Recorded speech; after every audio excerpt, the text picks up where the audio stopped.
Possible because of your direct support. Thank you so much. Kurzgesagt only works because of you. So in tune with the end of the year, we've designed a few products that will help you to visualize your place in the universe. Our very shiny The Night Sky poster shows you the little piece of space we can see from Earth with our own eyes, or travel further out with our stellar zoom collection that depicts our home in space from an increasing distance. Or dream with our space-themed notebooks, scenic posters and pens. We design and produce every single product with great care. Getting something from our shop is the best way to support Kurzgesagt. We hope you have a wonderful end of the year, and that 2022 is more fun and less exciting than the last 2 years. Thank you for watching. I need to find the best way to learn math and science. Are we the only living things in the entire universe? The observable universe is about 90 billion light years in diameter. There are at least 100 billion galaxies, each with 100 to 1,000 billion stars. Recently, we've learned that planets are very common too. And there are probably trillions and trillions of habitable planets in the universe, which means there should be lots of opportunity for life to develop and exist, right? But where is it? Shouldn't the universe be teeming with spaceships? Let's take a step back.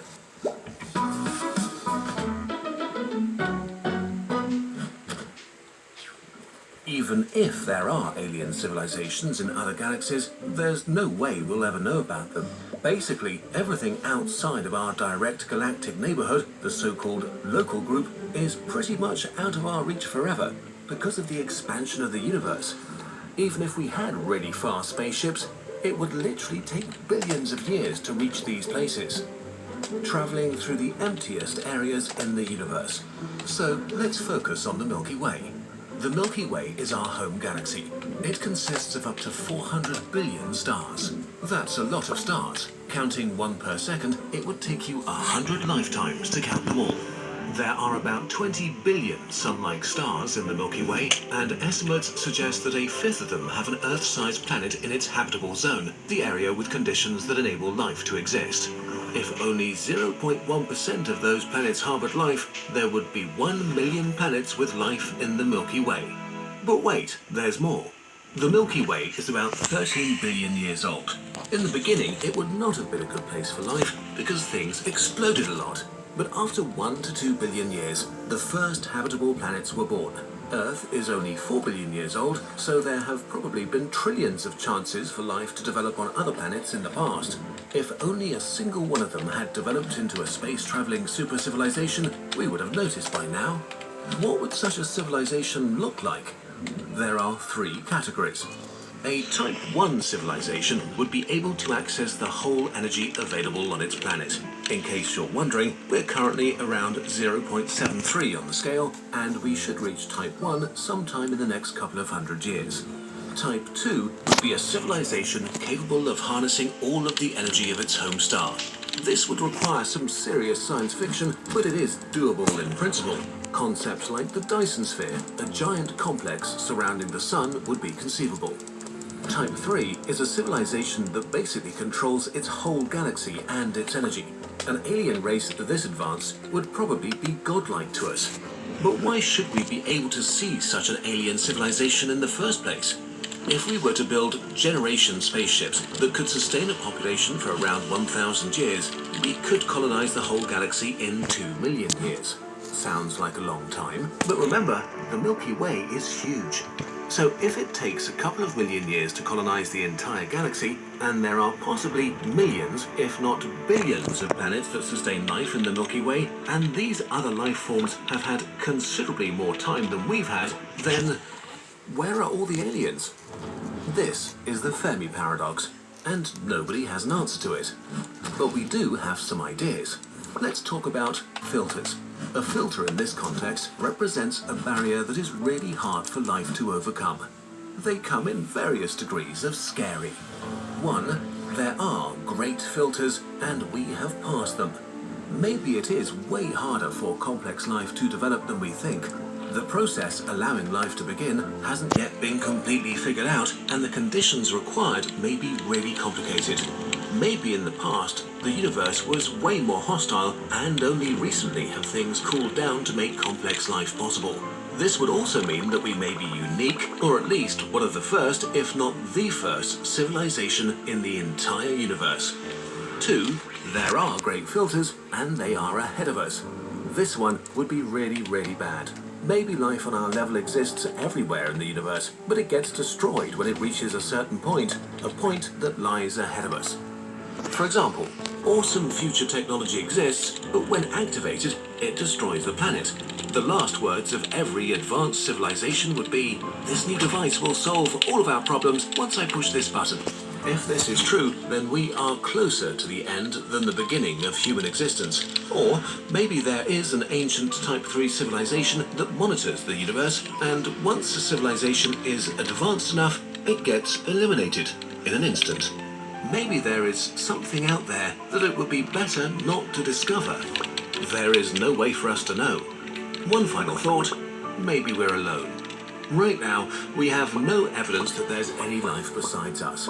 Nothing. The universe appears to be empty and dead. No one sending us messages, no one answering our calls. We may be completely alone, trapped on a tiny moist mud ball in an eternal universe. Does that thought scare you? If it does, you're having the correct emotional reaction.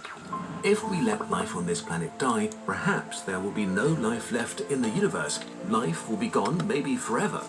If this is the case, we just have to venture to the stars and become the first Type 3 civilization to keep the delicate flame of life existing and to spread it until the universe breathes its final breath and vanishes into oblivion. The universe is too beautiful not to be experienced by someone. This video was made possible by your support. It takes at least 200 hours to make one of our videos, and thanks to your contributions on Patreon, we are slowly able to do more and more of them. If you want to help us out, and get your own personal bird, for example, check out the Patreon page.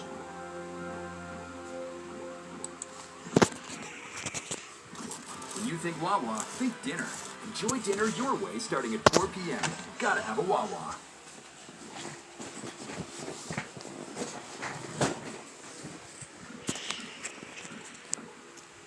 There are probably 10,000 stars for every grain of sand on Earth in the observable universe. We know that there might be trillions of planets, so where are all the aliens?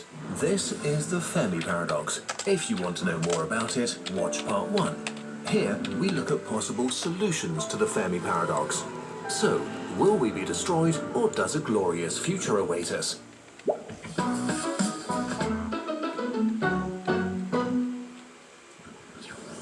Space travel is hard. Although possible, it's an enormous challenge to travel to other stars. Massive amounts of material have to be put into orbit and assembled. A journey of maybe thousands of years needs to be survived by a population big enough to start from scratch.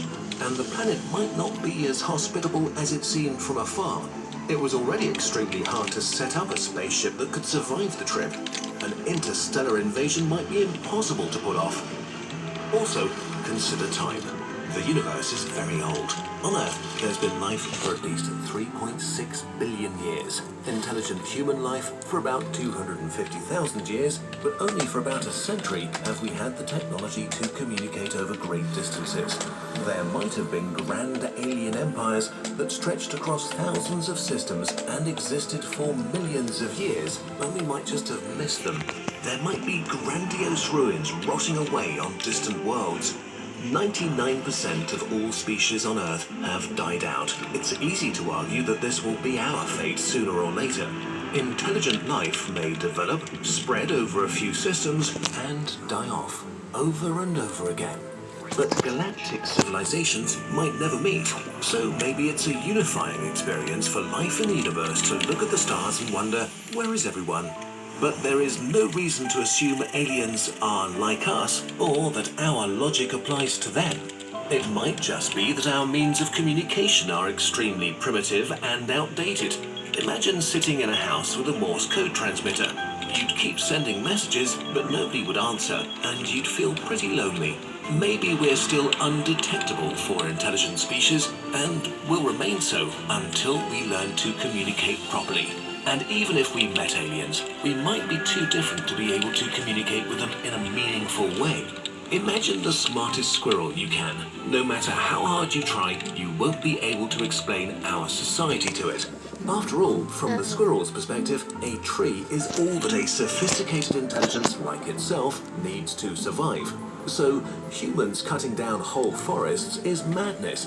But we don't destroy forests because we hate squirrels. We just want the resources. The squirrel's wishes and the squirrel's survival are of no concern to us. A Type 3 civilization in need of resources may treat us in a similar way. They might just evaporate our oceans to make collecting whatever they need easier. One of the aliens might think for a second, oh, tiny little apes. They build really cute concrete structures. Oh well, now they're dead, before activating warp speed. But if there is a civilization out there that wants to eliminate other species, it's far more likely that it will be motivated by culture rather than by economics. And anyway, it would be more effective to automate the process by constructing the perfect weapon. A self-replicating space probe made from nanomachines. They operate on a molecular level incredibly fast and deadly, with the power to attack and dismantle anything in an instant. You only need to give them 4 instructions. 1. Find a planet with life. 2. Disassemble everything on this planet into its component parts. 3. Use the resources to build new space probes. 4. Repeat. A doomsday machine like this could render a galaxy sterile in a few million years. But why would you fly light years to gather resources or commit genocide? The speed of light is actually not very fast. If someone could travel at the speed of light, it would still take 100,000 years to cross the Milky Way once, and you'll probably travel way slower. There might be way more enjoyable things than destroying civilizations and building empires. An interesting concept is the Matryoshka brain, a megastructure surrounding a star. A computer of such computing power that an entire species could upload their consciousness and exist in a simulated universe. Potentially, one could experience an eternity of pure ecstasies without ever being bored or sad. A perfect life. If built around a red dwarf, this computer could be powered for up to 10 trillion years. Who would want to conquer the galaxy or make contact with other life forms if this were an option? All these solutions to the Fermi paradox have one problem. We don't know where the borders of technology are. Only on We the could Roblox be window. close to the limit or nowhere near it. And super technology awaits us, granting us immortality, transporting us to other galaxies, elevating us to the next So now what? One thing we do have to acknowledge is that we really don't know anything. Humans have spent more than 90% of their existence as hunter-gatherers. 500 years ago, we thought we were the center of the universe. 200 years ago, we stopped using human labor as the main source of energy. 30 years ago, we had apocalyptic weapons pointed at each other because of political disagreements. In the galactic timescale, we are embryos. We've come far, but still have a long way to go. The mindset that we really are the center of the universe is still strong in humans, so it's easy to make arrogant assumptions about life in the universe. But in the end, there's only one way to find out, right? Hey everybody, we finally have our own That's a subreddit. big tail. Come by for surveys, discussions about future videos, FAQs, and stuff like that. This video was made possible by your support on Patreon. If you want us to make more videos, and maybe get your own bird avatar in return, Hey, stop it. check it out. You have 2 hours. Kimmy, I'm here. Open yesterday's screen. I have to know what we're dealing with. We're dealing with what sounds like a premeditated murder. How do I know that?